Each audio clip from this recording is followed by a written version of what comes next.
उदयपुर में चाय का बकाया दे हम निकल पड़े जोधपुर में खाता खुलवाने। ये जनाब जो सफेद रंग का चोला पहने मासूम बने बैठे हैं, भाई साहब इन्हें इतना इजी नहीं लेना। 10 बार गाड़ी रुकवाने के बाद, खाना खाने के बाद और हल्का होने के बाद इनके ये चेहरे का नूर मेरी चाय छन्नी में पड़ी चाय पत्ती सी शक्ल पर मानो जैसे जोर जोर से हंस रहा हो।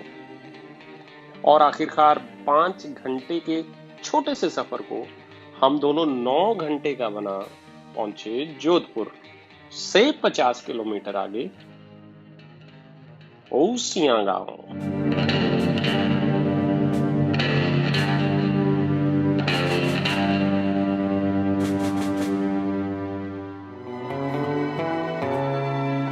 अपनी गाड़ी पार्क कर मेहमान नवाजी वाली कार में हम दोनों लपक कर चढ़ गए। वॉल्टी खुश था, आसमान ने भी जवाब दिया और हम पहुंचे अपने ठिकाने पर।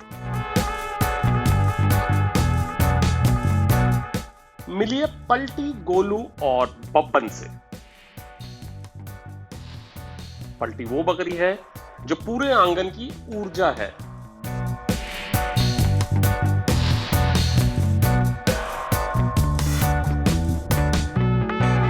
और अपना गोलू एक घरेलू सदा खूंटे से बंधे रहने वाली भैंस, पर फिर भी खुश मिजाज।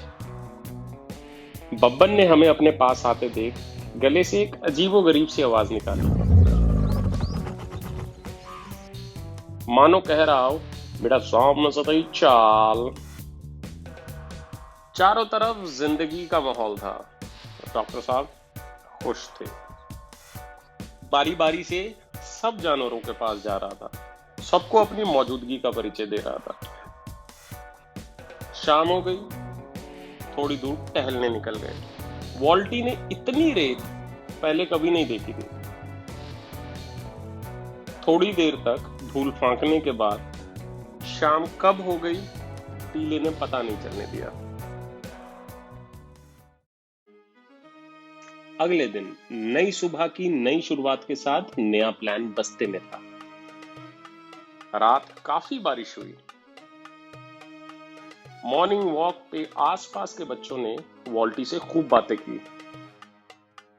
सबको चाट चाट वॉल्टी आधा ब्रेकफास्ट वहीं कर चुका था भाई साहब। वापस आने पर नाश्ता तैयार था और नाश्ते में बड़े अनाज का दलिया, घी और शक्कर मेरा अब तक का सबसे बेहतरीन नाश्ता। नाश्ते के साथ 3 कप चाय पीने के बाद हम निकल गए डेजर्ट में कैंपिंग करने के लिए।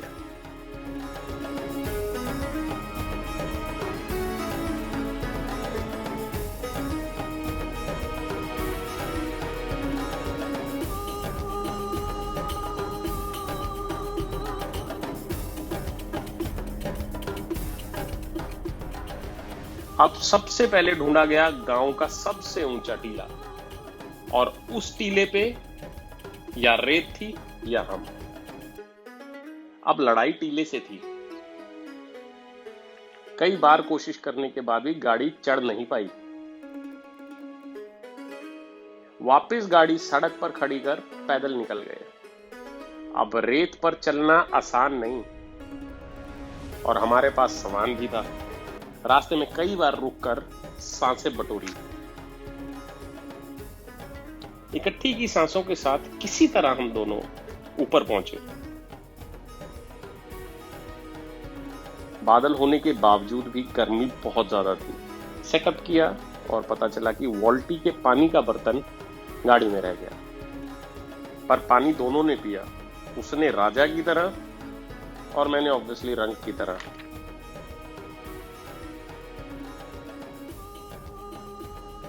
नजारा देख के भाई साहब थकान उतर गई।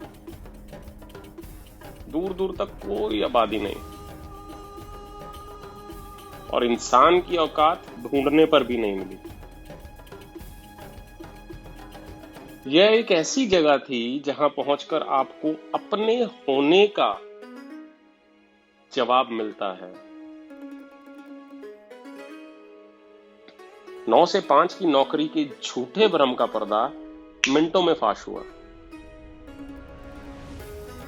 इससे पहले कि कुछ बनाने की सोचते, बारिश से पहले की गर्मी हम दोनों को परेशान कर रही थी।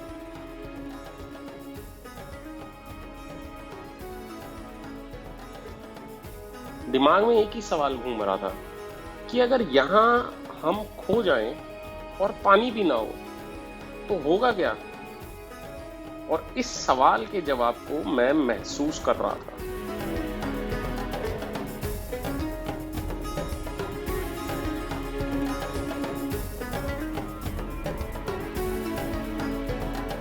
इससे पहले गर्मी और बढ़ती, हमने वापस जाने का फैसला किया। दोनों की आत्मा तृप्त थी, बिना कुछ किए, जैसे this was the best camping we ever did.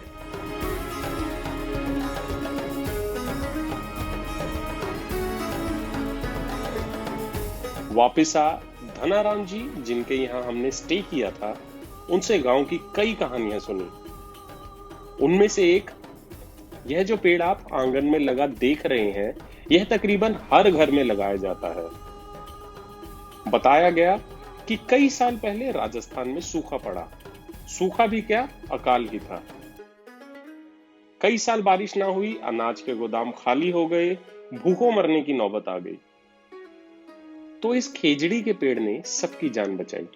यह एक ऐसा पेड़ है जिसकी पत्तियां, छाल, फल सबकी सब्जी बनती है और बकरी इसे चाव से खाती है। तो उन दिनों बकरी इसे खाकर जिंदा रही और लोग बकरी के दूध, मक्खन, छाछ पर। कहानियों के साथ ही हम रात का खाना खा सो गए। अगले दिन हमें निकलना था। निकलने से पहले हम पहुंचे ओसियां गांव की मार्केट में मोजड़ी खरीदने।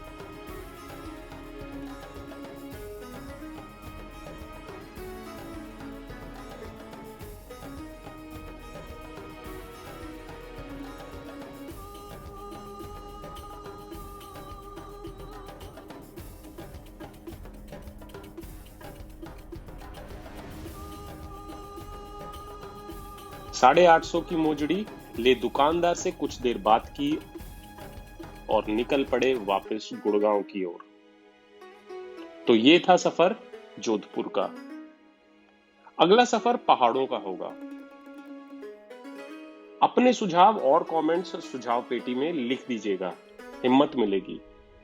तो मिलेंगे अगले सफर में कुछ ही दिनों में। धन्यवाद।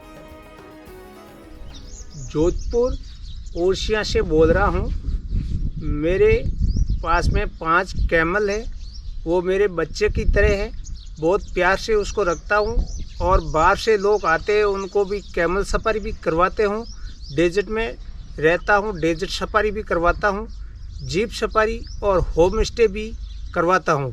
कैर की सांगरी, देसी सब्जी और कड़ी, बाजरे का सोगरा, और हम अच्छी तरह से लोगों को खाना भी खिलाते हैं। कैमल सफारी हम 3-4 किलोमीटर दूर लेके जाते हैं। उधर और भी एनिमल्स है, हिरण है, डेजर्ट फॉक्स है, नीलगाय है और मोर भी बहुत है इधर हमारे। ज़रूर आइए सर और देखिए। हमारे पास में बाहर से भी कस्टमर आते हैं और इंडियन के लोग भी आते हैं और बाहर के विदेशी लोग भी बहुत आते हैं और सफारी करके वो बहुत खुश होके जाते हैं। खेजड़ी का पेड़ है, बहुत महत्वपूर्ण पेड़ है। ऐसा पेड़ है कि इसके पत्तों से बुजुर्ग लोग थे, वे इसकी जो पत्ते की रोटी बना के खाते थे और उसका जीवन बचा था। तो इसलिए सब पूरा जंगल सूखा हो गया, परंतु ये पेड़ जिंदा रहे थे और इसकी वजह से ही जो अपनी हमारी ज़िंदगी जीवन रही थी। तो ये हमारे लिए बहुत महत्वपूर्ण पेड़ है। इसके पत्ता की भी रोटी बनती है, इसके फल की वो सब्ज़ी बनती है और अभी भी हम इसकी बहुत रक्षा करते हैं। और इसके पत्ते बकरी खाती है, बकरी का दूध हम पीते हैं और अब हमारा जीवन अच्छा रहता है। जी हाँ, आइए और देखिए। जी हाँ।